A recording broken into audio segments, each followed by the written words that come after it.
Hello friend, welcome back to the channel. In today's video, we're going to do part 2 of 7 utility plugins that you should have if you're a serious mixer or serious about mixing. Now, if you didn't see part 1 where I talked about 7 plugins that I thought everyone should have, utility style plugins, things that you won't use on every single mix, but you're going to need them sooner or later and you want to have them in your toolkit, click the link in the description box. It'll bring you out to part 1. This is part 2. Thanks for all the comments you left on part 1. It was really cool. Some of you guys had mentioned some plugins that I did not show, but I do have, and we're going to talk about those today. So like, share, subscribe, hit the button, and all of that stuff. Okay, now we're not going to demo each one of the plugins because almost every one of these plugins already has a demo on my channels. And if it doesn't, there will be one coming soon, sometime in 2025. I'm just going to show you the plugins. So the first plugin up. If you're serious about mixing, you should have a plugin such as this. This is the Trident Tri-Meter. So it's a meter plugin. Now, every DAW comes with some kind of VU meter plugin, typically. Some are better than others. The ones that come with my DAW Studio One, I'm not really crazy about, and I don't feel they're very accurate. This is a wonderful plugin by Trident. It's really inexpensive. I think it's less than $20 US. And what I love about this is before you start doing anything, putting plugins in your session, or if you're running with analog, running stuff out to your console or hardware, whatnot, you want to make sure that your gain staging is right. And this is great for gain staging, where you can calibrate things to -8 or -18, which is kind of the sweet spot, especially when you're using analog gear like I do. And this is a really great plugin. And what I love about this, not only will it tell you whether you need to turn up the gain or turn down the gain, but you can also do that right from the plugin here with the output, plus or minus 18 dB, which is really cool. Most of the VU meter plugins that come with the DAW standard, like Studio One, for example, I don't believe you can turn the gain up or down. You actually have to use clip gain or use a separate plugin or go to the actual audio event or region and turn it up there, which works.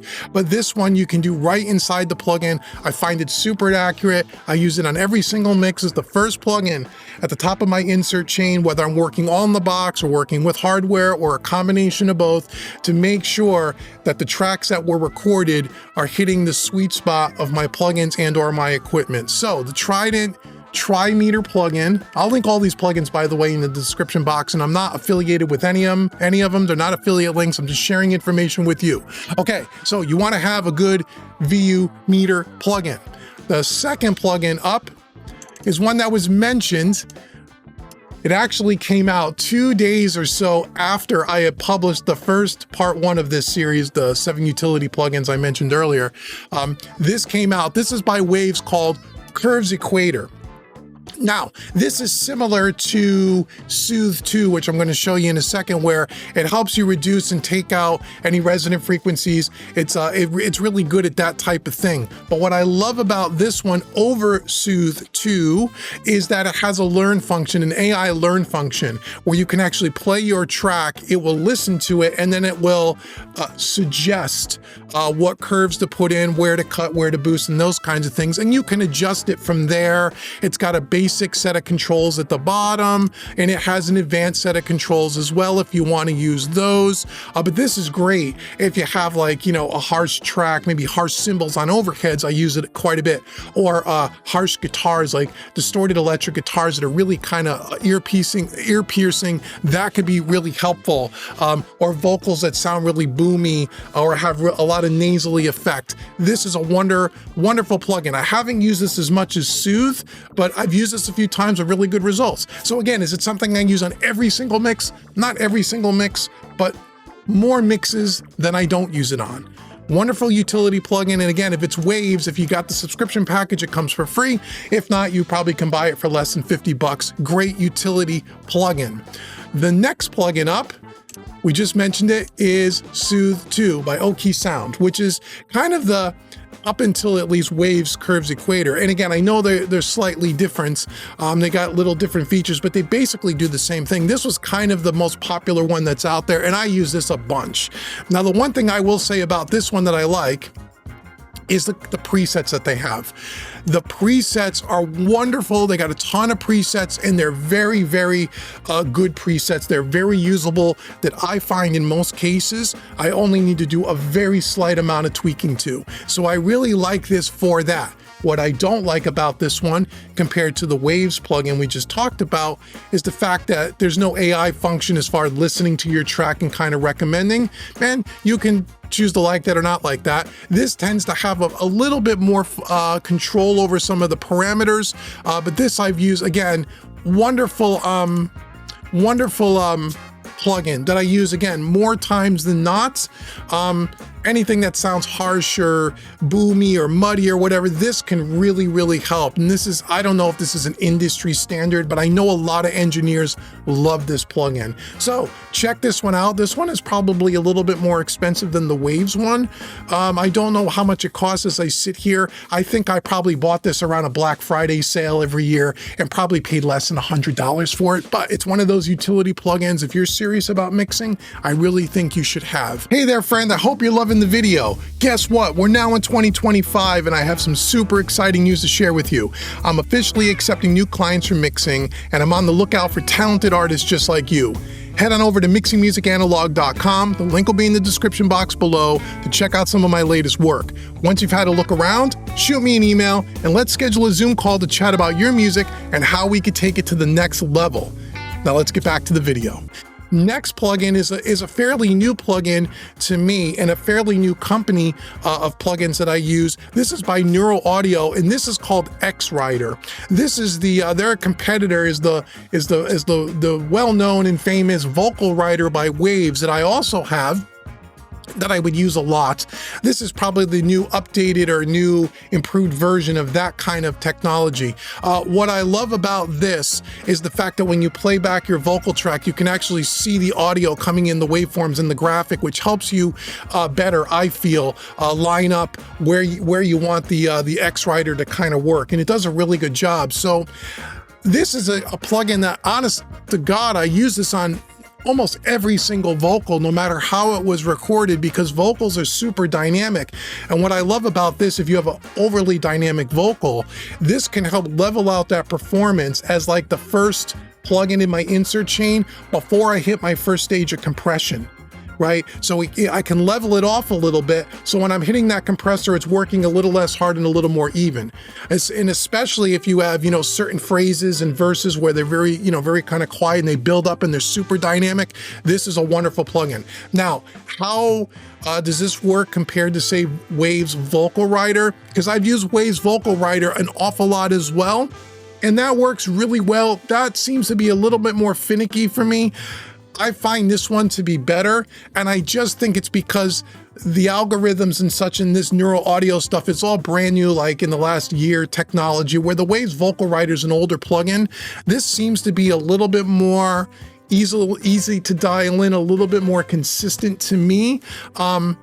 And again, they have another company that the more I'm using their plugins, I'm finding have, again, a wonderful set of presets that are really, really usable and accurate. And this just has more visual feedback. So some kind of a vocal rider, I think, is essential for every mixer, regardless of how well or not so well the vocal is performed. This is a great plugin you want to have in your toolkit. Okay, couple more plugins. Next plugin, this was mentioned after in the comment section of the last video, part 1. I didn't show this, but I did own it at the time. This is a drum gate. This is by Black Salt Audio called Silencer.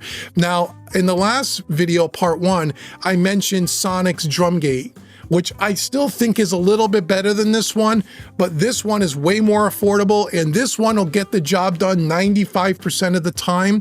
The only time I find that Black Salt Audio Silencer isn't as good as the Sonic is when you have an extreme amount of bleed, where, let's say, for example, extreme amount of hi-hat bleed in a snare mic.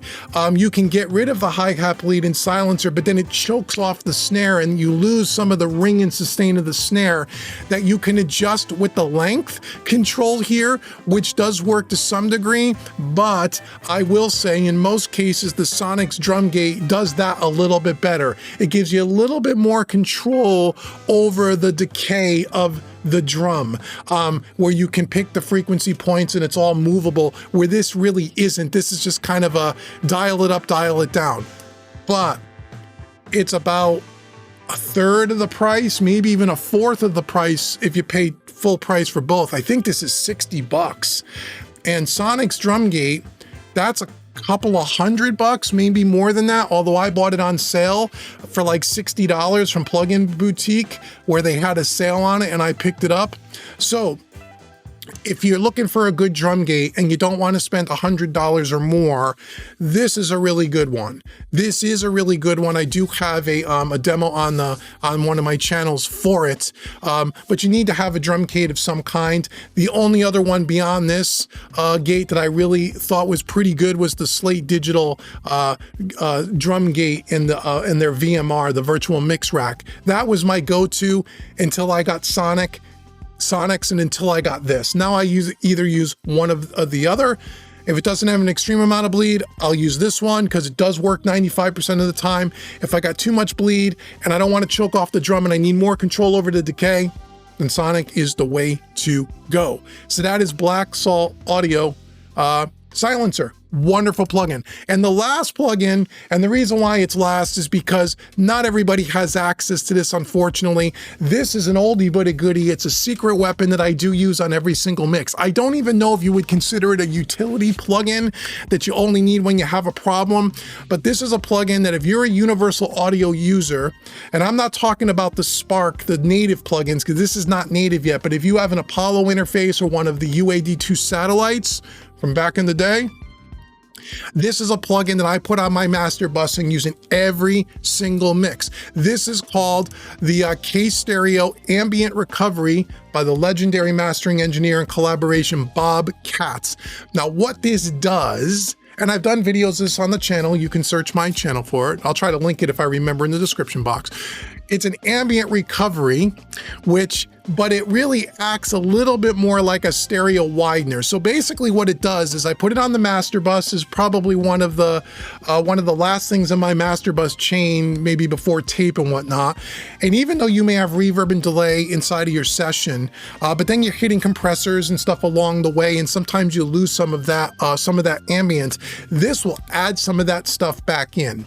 It's kind of hard to describe to you what it really does or sounds like, except for I'll tell you that when you hear it, it almost sounds like it lifts up the track and kind of pushes it out like a widener just a little bit and gives it a little bit more 3-dimension.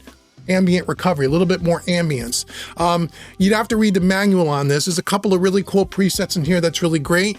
Again, I think it's a relatively inexpensive plugin because it's been around for probably more than 15 years with Universal Audio. It's probably around $100 US, give or take. But again, I would wait till it goes on sale. But once again, as I sit here and record this video in the middle or beginning of January 2025, this is not a native plugin that you can get as part of the Spark package. Maybe one day it will be, who knows? My guess is probably not anytime soon. It's one of those plugins that you have to have hardware to run on the DSP, and it's a plugin I don't hear people talking a lot about. But I got hip to this many years ago and I use it all the time.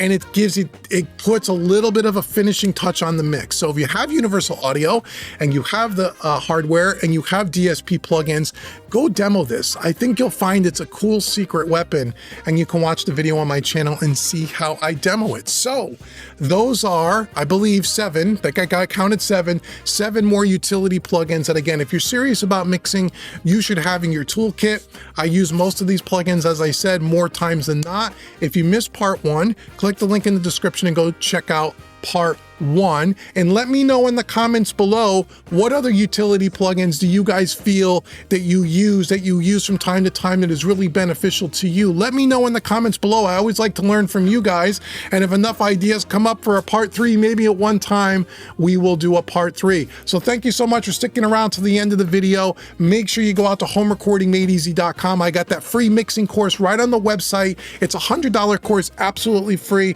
It's my gift to you just for visiting homerecordingmadeeasy.com, and there's also a coupon code in the description box below where you can take 25% off any mixing course on the website. So until the next video where we take a look at some more cool plugins, I've been Dave with both Home Recording Made Easy and MixingMusicAnalog.com. Thank you so much for watching me, everybody. I'll see you in the next video.